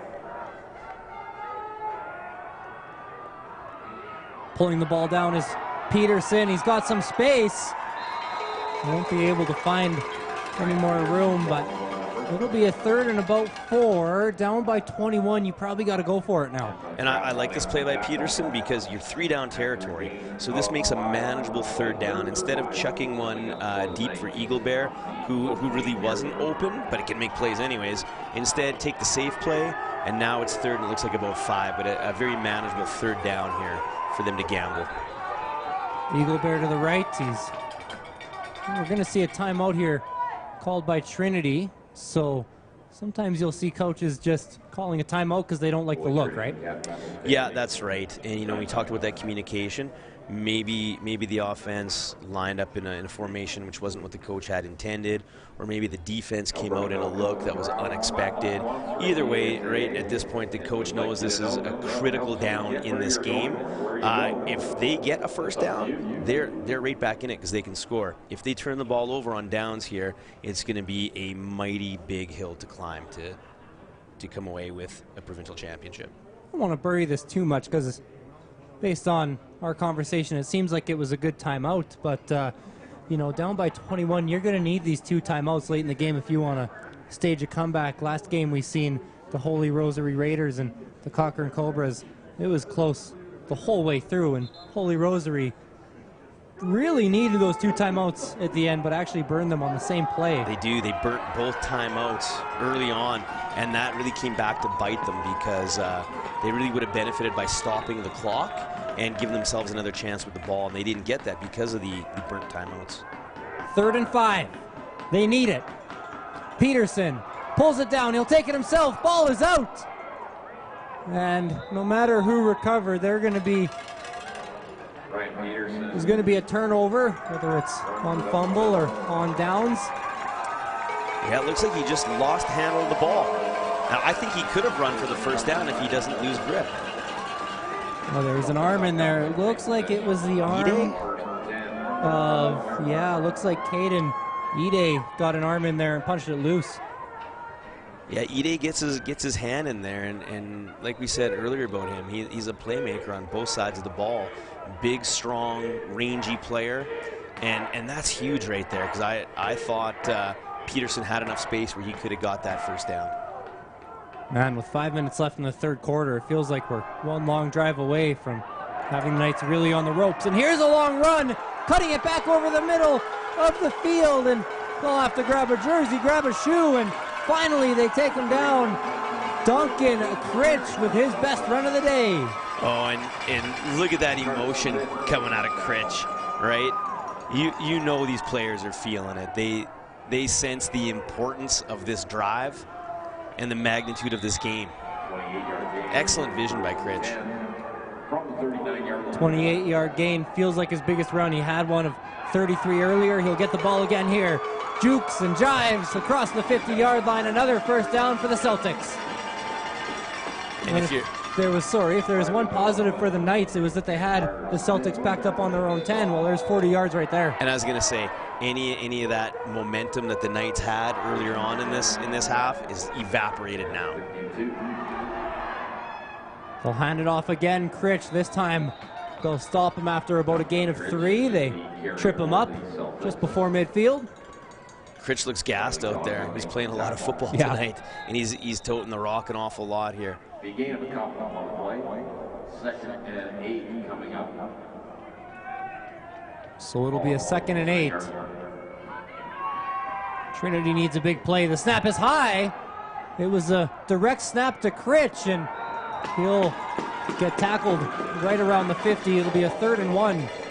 And I really like that, but it's definitely not without its risk anytime you have your running back lined up in the quarterback position to take that direct snap. He's not as tall as the quarterback. He had to reach up for that snap, and it was coming high and hard. If he misses that, they're losing a lot of yards.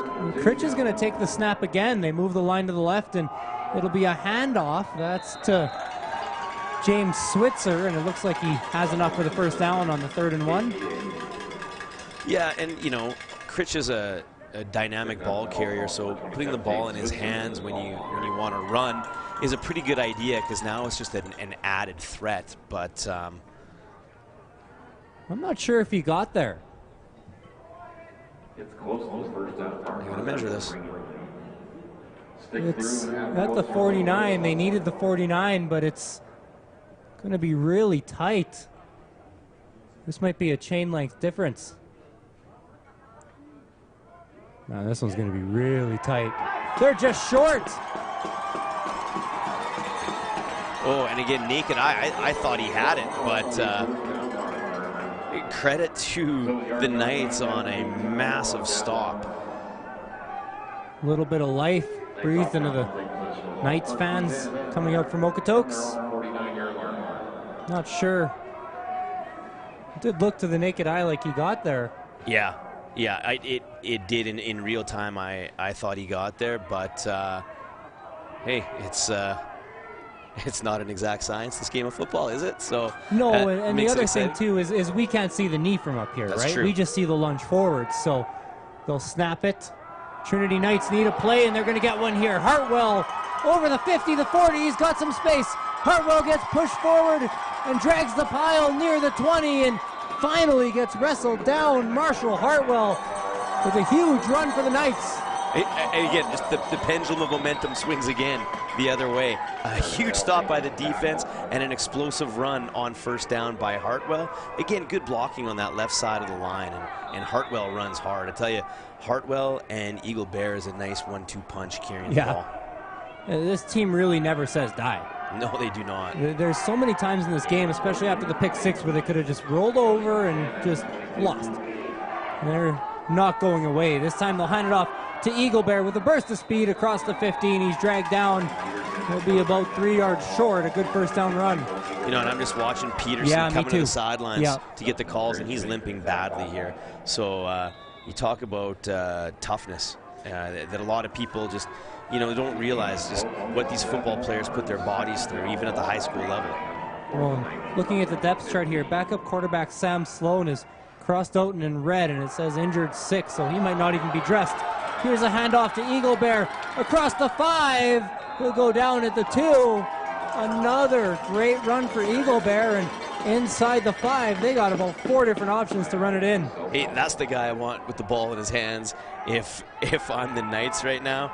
I think Peterson's going to gut this out. He looks like a tough kid with a lot of moxie, but for any reason, if Peterson can't, I think you got to put number 2 back there and just get the ball in his hands. From the 3-yard line, Peterson lines up under center. He's got a few players in the backfield. Hartwell to the left, and they'll give it to Eagle Bear. Crosses the goal line. Touchdown, Knights. It's 28-13. That's just some old school smash mouth football right there. Maybe 3 guys in the backfield in a wishbone, getting under center, handing the ball off, and letting your offensive line get the drive. I'm really impressed with this Knights offensive line, actually, because the St. Joe's defensive line is very stout, but they're getting moved back on a lot of these plays. Kick is off the upright and out, so it'll stay 28-13 off that right upright here at Commonwealth Stadium. Can't quite convert the single, but all this action here from Holy Trinity and this touchdown on the run from Eagle Bear, to me, just accentuates that pick 6 from Carter Kettle. If Holy Trinity converts into a touchdown on that drive, that's like a 14-point swing. Yeah, and even right now, a 15-point game, but it feels like a pretty even match, doesn't it? It's back and forth, The net yards are probably in Trinity's favor at this point. Yeah, they have some nice marches down the field, but again, they're down 15 with 46 seconds left in the third, so they still got a ways to go to come back, but they're giving us a lot of reason to believe in them, aren't they? I mean, look at the season they had. It would be a bit of a storybook ending, wouldn't it? It would be quite the end, and this St. Joe's team with a score here. It feels like they need to take some time off the clock the way this Knights offense is moving, and on the kick return, they'll bring it across the 35, and they're tackled. They'll start the drive at about the 37. Looks like Hartwell was in the area, stopping them on special teams. Yeah, good stick by Hartwell there on the special teams. Yeah, that's what I love about high school football, right? These athletes are starting on offense, starting on defense. Coach still got him out there on the coverage teams, special teams, and he doesn't take the play off. He goes down there and absolutely puts a lick on the returner.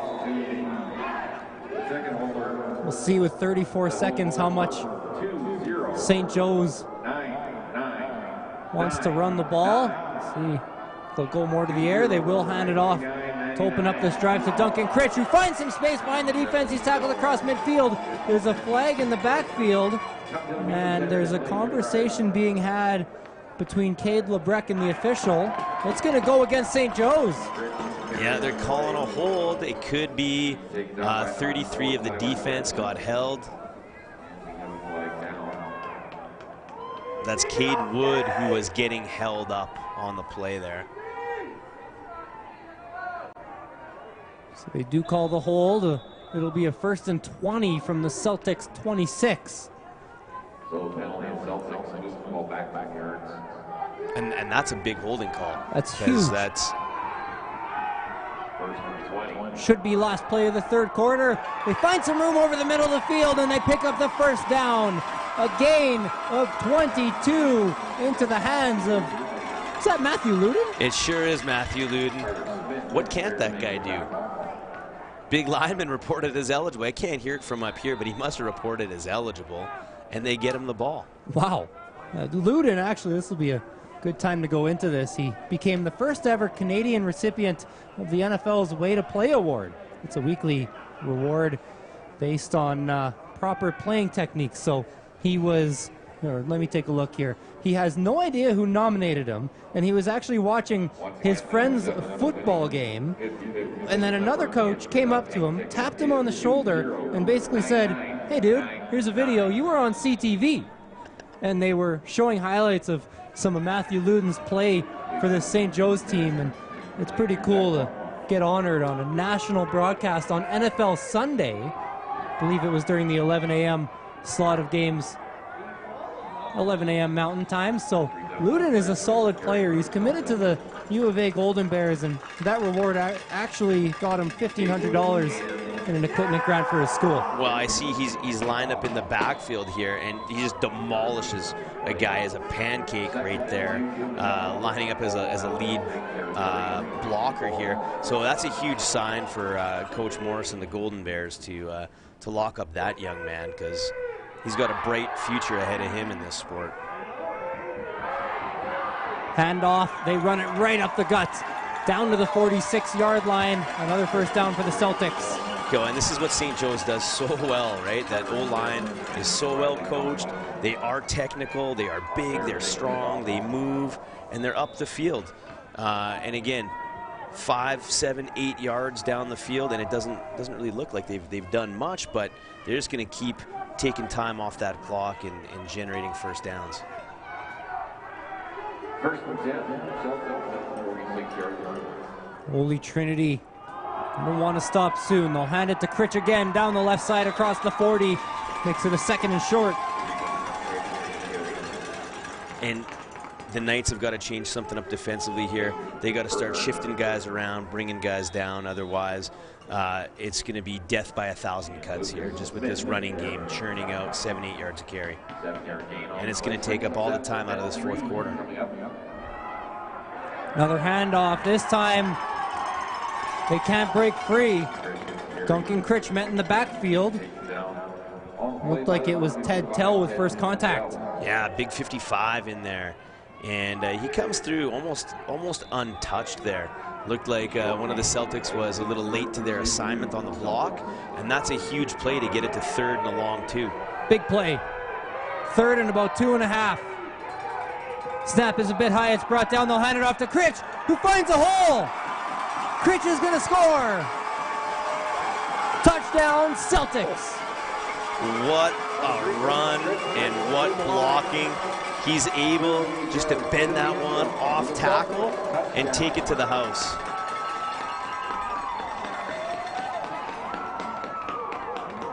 I think he's at 56 at left tackle. Is that the young Critch blocking for his brother there? It's, in a lot of these programs, especially from, well, really anywhere, you'll see brothers. Yeah. And I wonder if that can, kind of add to the chemistry a little bit. I'm sure they have great battles in practice sometimes, they probably do, right? And the younger brother's got some size to him too. Again, had the good fortune to coach him a little bit in the summer as well on the under 16s, and he's a fantastic young lineman. And if you catch it up there, does a good job getting that edge. Yeah, we just talked about Matthew Luden and Connor Critch, and so many times through this game. And when I was doing my research on the St. Joseph Celtics team, mostly for Matthew Luden on that NFL highlight reel that was played on CTV, but these dudes can just not only play technically well, but because of that good technique and just their general size and strength, they can really just pancake you. Well, they can, and it is dominant. They make it look easy. I remember years ago playing against Spruce Grove when they had Corte and Lawrence, who are both in the CFL now. And we lost that game by about 10 points, and we felt really good about it. And then we looked at running back at over 200 yards. You know, Corte and Lawrence just make it look easy, moving guys down the field.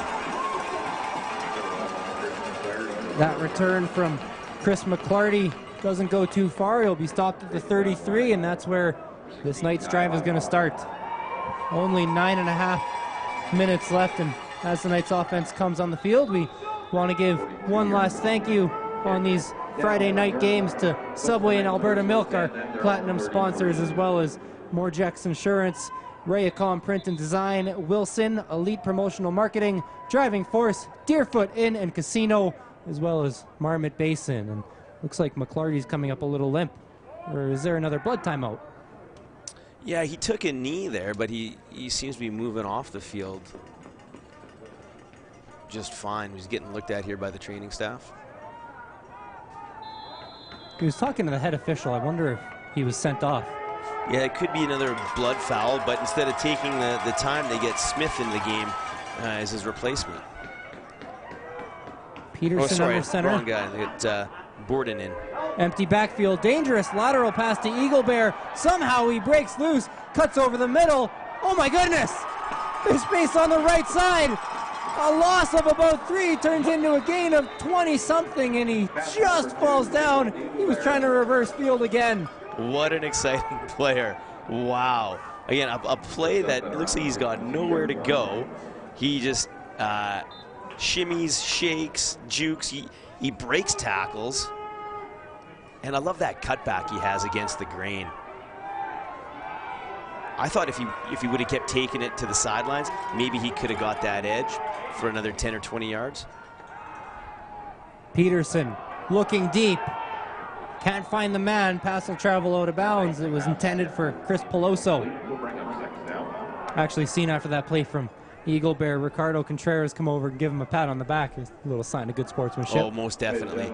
And again, you got to give credit where credit's due and recognize some phenomenal talent.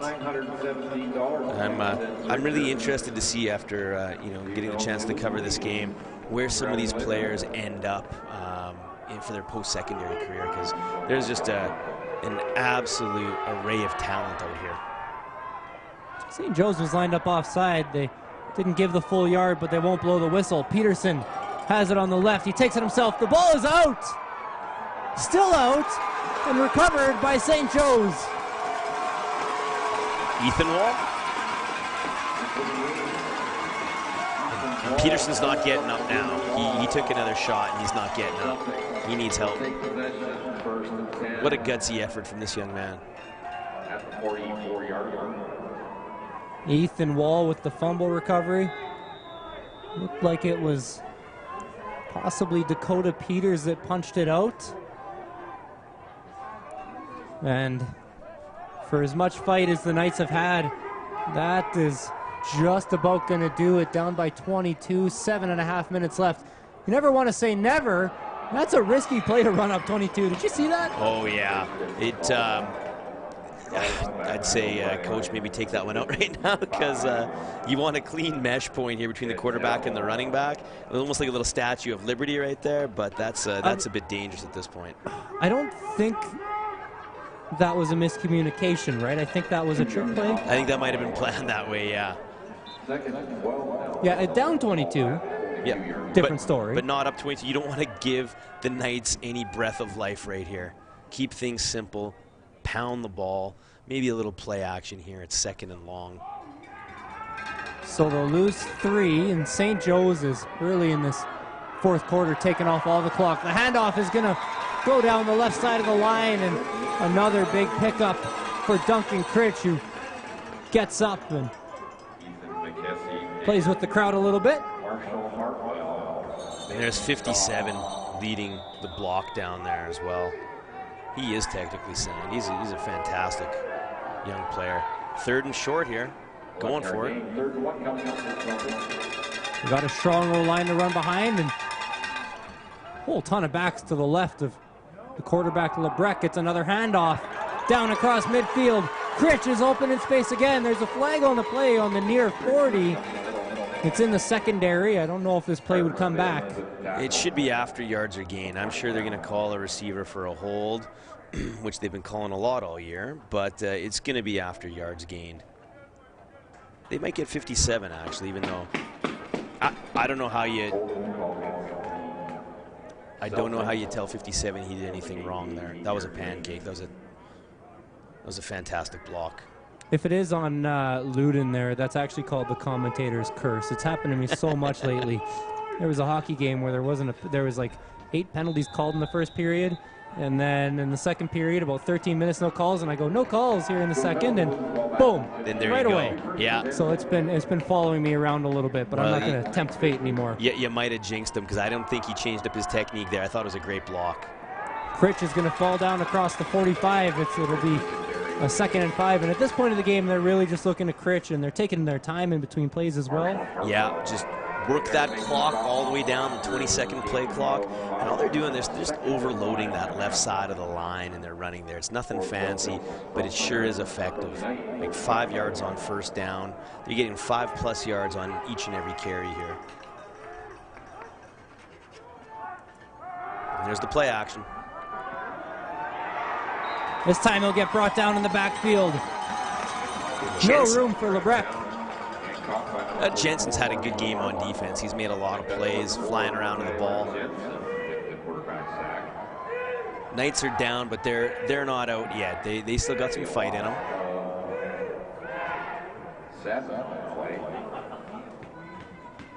You know, for as much explosiveness as we've seen from the Knights side, this St. Joseph's team is so sound. They are, and that's why I said no disrespect to Ainley or St. Francis or any of these Tier 1 teams, but what we're seeing right here, I mean, they could be as good as anybody in this province. That ball was fumbled from Trinity after a really strong punt. That must be Eagle Bear, because it took everyone to bring him down. Yeah. That one was actually Carter Smith. Yeah, but he still comes away with positive yard. A little bit fortunate to get a good hop back up into his hands. Oh, of course, it was Carter Kettle punting. Just looking for the name. These athletes can do it all. So Trinity will start the drive at their own 19. Under 4.5 minutes left. They need an explosive play early in this drive. They pretty much need 91 yards they now. They do, and they need to definitely score before that 3-minute mark. Eagle Bear's in at quarterback. He'll hand it off to Hartwell. He's got some space on the left side. Can he get the corner? No. Great chase down tackle coming from Caden Morrow. That's great hustle. Because 44 can move. When Hartwell gets the ball, he can move. So great effort there. I think Peterson's out of the game now too. Yeah. Oh, that was actually 16 there. Osborne, I think, who came from behind with that tackle. But yeah, Peterson came limping off after that last play, and again, I guess this is the guy who gives you a chance every time with the ball in his hands to have Eagle Bear. Our backup quarterback Sloan is a scratch tonight. There's a time count violation. You see that a lot when there's a new quarterback. Yeah, and it goes back to that communication part you said. A lot different with a guy who's been repping third-string quarterback or just situational wildcat quarterback. He may not be well-versed in sort of the regular formation and plays that have been called. Yeah, he probably just has like a package of plays. Yeah, right? Exactly. So it always slows the process down when a different quarterback goes in. Eagle Bear out of the Wildcat. It's a good push up to about the 34-yard line. Quick question for you here is, you have a lot more football experience and coaching experience than I do, but when there's a new quarterback in like this, obviously it can be tough for them because they only have a package, but does it take the O-line and the receivers out of rhythm as well? Yeah, especially when their cadence is a little bit different. Their voice and fluctuations and rhythm of the call can be off, and oftentimes you see some procedure calls or receivers, slot backs especially, trying to time their waggle, be too far behind or jump offside. It definitely adds a whole different dimension and wrinkle. Like there's an offside call right there. Oh, I think they called the timeout beforehand. Oh, just barely. But I'm not sure how they even got that one in. I don't know, but McClarty was about 3 yards past the line of scrimmage when they called the timeout. That'll be the second timeout of the half, if I remember correctly, for the Knights, so none left for them. Yeah, and that's unfortunate because it's now 2:47, where on the next play, you know, time would have stopped regardless, right, for that 3-minute warning.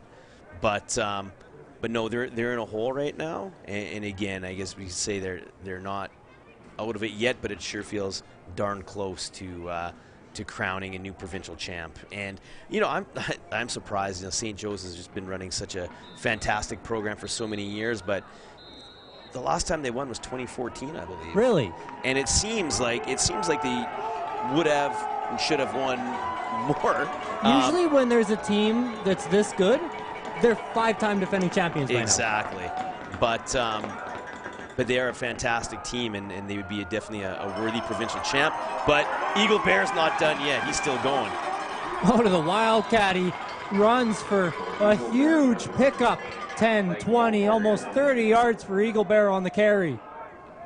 What a dynamic ball carrier. I think it's pretty clear today. In all the games I've done, there's winners or losers. There's a lot of players on both sides that have some very bright futures in football. Oh, most definitely, and we're seeing a bunch of them out here right now, and that's what's fun about watching high school football. You know, you get to see some guys that are going to go on and have university careers or junior careers. The odd guy even makes pro. Eagle Bear faked the run and went to pass, and he ended up finding, that was Peloso again. So they get the first down, and you might see a late score here from Trinity. Peloso's had a few nice grabs tonight. He's a tall, rangy receiver.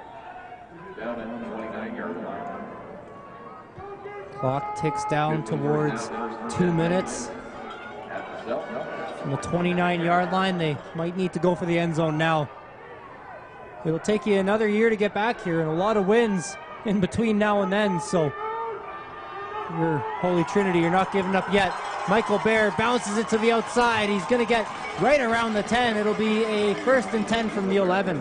And I'm really enjoying watching this matchup of Kettle versus Eagle Bear. I mean, that's fun to watch. Two players that are as good as it gets in this province, and they're going toe-to-toe. And Kettle looks like he's a little gimpy out there right now. He's limping after making that tackle. Couple tight ends in this formation for the Knights. Snap to Eagle Bear. He pulls it down, takes it himself with eyes towards the end zone. Still on his feet around the 5-yard line. He'll go down with 1:24 on the clock. Yeah, and the unfortunate part about having Peterson out of the game is it does take away from that aerial attack. And so when you're running the ball this much, it just chews seconds off of that clock, and those are seconds that the Knights don't have to spare. Knights are going to call a timeout. This team from Grande Prairie, the St. Joseph Celtics, they're not only pulling players from Grande Prairie, but probably a lot of the smaller areas around there as well. Yeah, they are. You know, they've created a program that draws players in from around that region and beyond. They want to be a part of what Coach Pritchard has going on there, right? It's a well-oiled machine up there in Grande Prairie. So, you know, they attract a high level of athlete, and they attract football players and aspiring football players. But they do a great job once they're there in the program, right? The weightlifting and the training that these guys do in the off season, and you really see that coming to fruition out here tonight. Just how dominant and big and strong the offensive line is, but also look at their linebackers, their defensive backs and receivers. They're all strong, fast, athletic specimens. We've talked so much about the big players for either teams, but if work isn't done in the trenches and in the linebacker cores, those players don't have the space to make those plays. Exactly. You know, most of the offensive line, nobody watching really pays attention except for their mother, maybe, right? But they're the difference between championship caliber or just being another team. Handoff, touchdown for the Knights. Jake Borden. And you know what? I love to see the Knights fight right until the end here. They're not laying down and giving up. This is now a 2-possession game with 1:13. So likely kick the single right here, and then you got to go for the onside kick. Crazier things have happened, especially here in a CFL facility at Commonwealth Stadium. Canadian football is known for crazy finishes. They're going to go for two. Go for two now. You need it eventually. You might as well go now, I guess. Eagle Bear from the 5, looking to the end zone. Can't quite find McClarty. Pass was knocked down. Kettle. Number 7 making the play, Carter Kettle. So Trinity, they're going to group up as a unit, talk to their special teams coach. They are going to drop an onside kick, and they need it. Yeah, they need it now. If they don't get it now, it's going to be game over. You're pretty much at knees at that point. Yes, they are. And, you know, a 2-point conversion, you're going to need 2 points, whether it be on this touchdown or the next touchdown. You're going to need it eventually. The only thing with rolling out to one side, I guess maybe you want Eagle Bear to have that option is pulling it down and getting the edge and taking it if it's there, which is not a bad option for such an athletic guy playing quarterback. But if you're going to throw it, those windows close really tight when you roll and cut the field in half. And against a player like Kettle, he's able just to close that down so much that it was really a tight window for him to have to throw that ball into. Interesting formation from St. Joe's, almost in a bit of a pyramid. So here's the onside kick. This isn't going to travel the 10 yards. It's not going to get close. St. Joe's will hop on it and recover. They really could have let the ball sit there and waited all day. And yeah, Joe's knew the short kick was coming.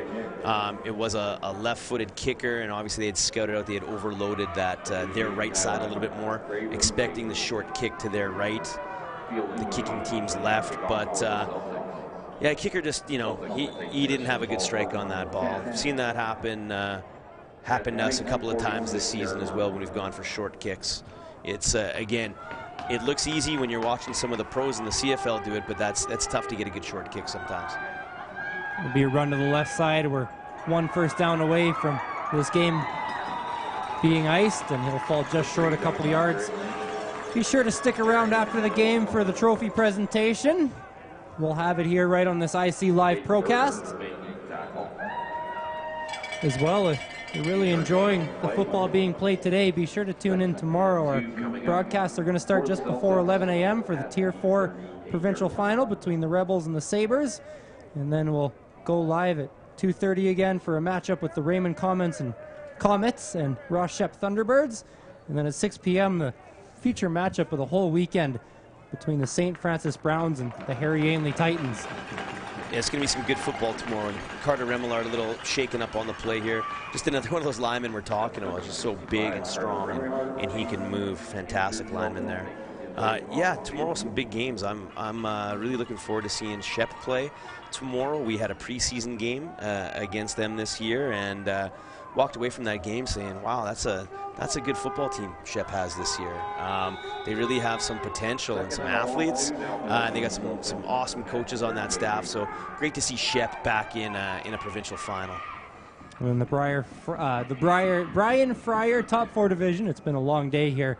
That Ainley Titans team, they have a number 3 next to their name. Shocking to see them not at number 1 with what I've seen from them filming some of their games this year. This will be another run for Trinity, and that one's going to ice it. Yeah. Off the carry from Trey East, and 42 seconds left. They can knee it out. Yeah, they're going to kneel it out here and close out the win, and we're going to have new Tier 2 champions. But yeah, the highlight of the night tomorrow, the the Ainley versus St. Francis game should be a doozy for the new Brian Fryer division.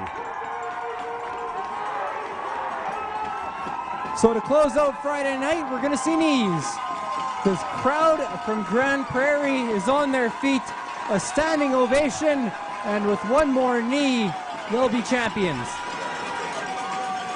And a well-earned championship. They've been dominant all season long.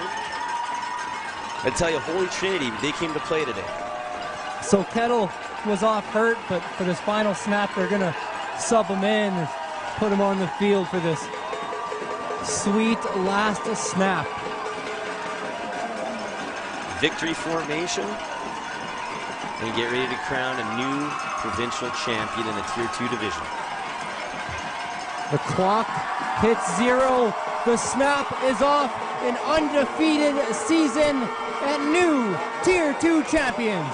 The St. Joseph Celtics are champs.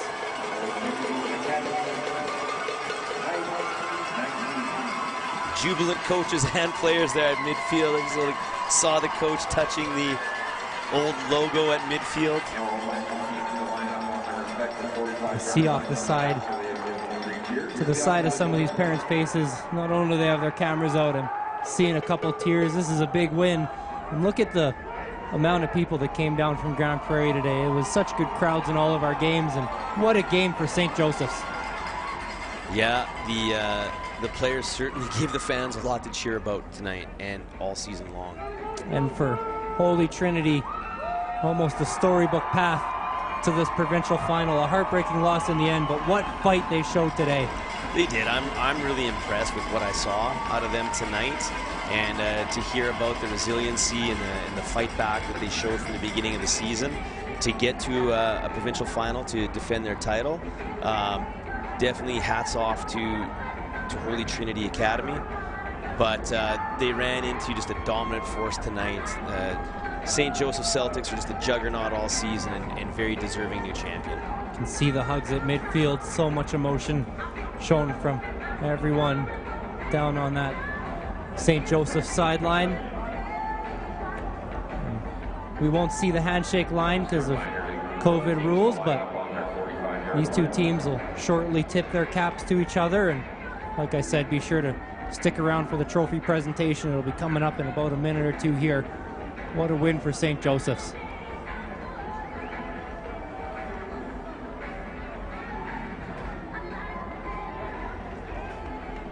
So as the Celtics take their knees at midfield, the head coaches Matt Hassett and Trevor Pritchard are going to shake hands, and that'll give way to the trophy presentation here from Commonwealth Stadium.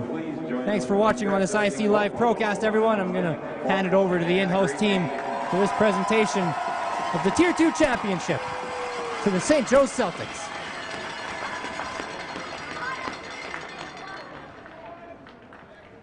If we could draw your attention to midfield, we will commence with the presentation of the championship and finalist plaques.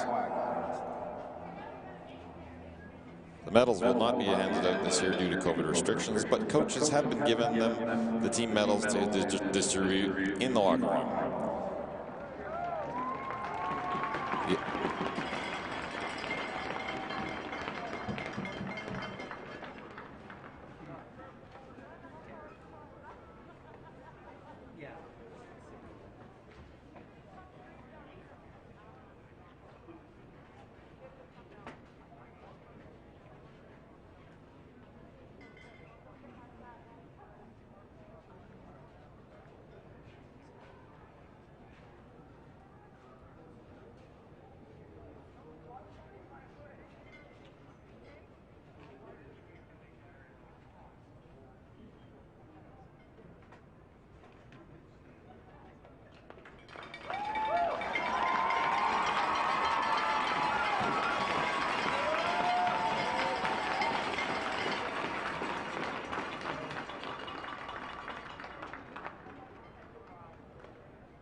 The official party presenting the plaques and banners for today's game will be George Grant, the ASAA Football Commissioner, Deanna Metro, ASAA Director of Provincial Championships and Member Services, and John Payton, ASAA Executive Director. At this time, we'd ask the captains of today's provincial finalists, Holy Trinity Academy Knights, to please come forward and receive the finalist plaque.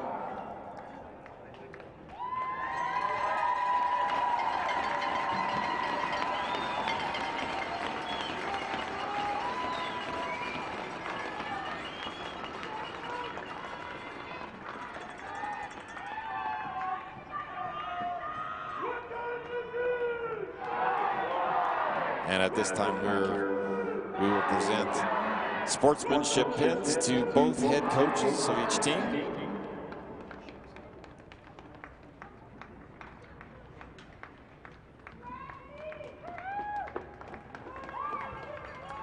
Matt Hassett and Trevor Pritchard.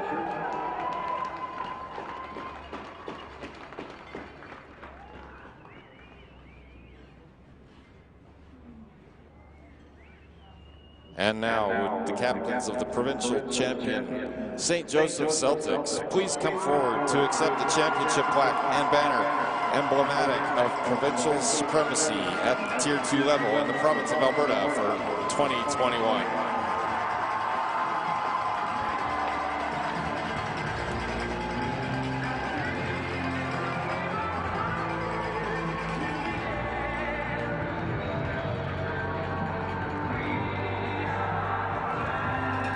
The St. Joseph's Celtics are provincial champions, beating the Holy Trinity Knights 35-19.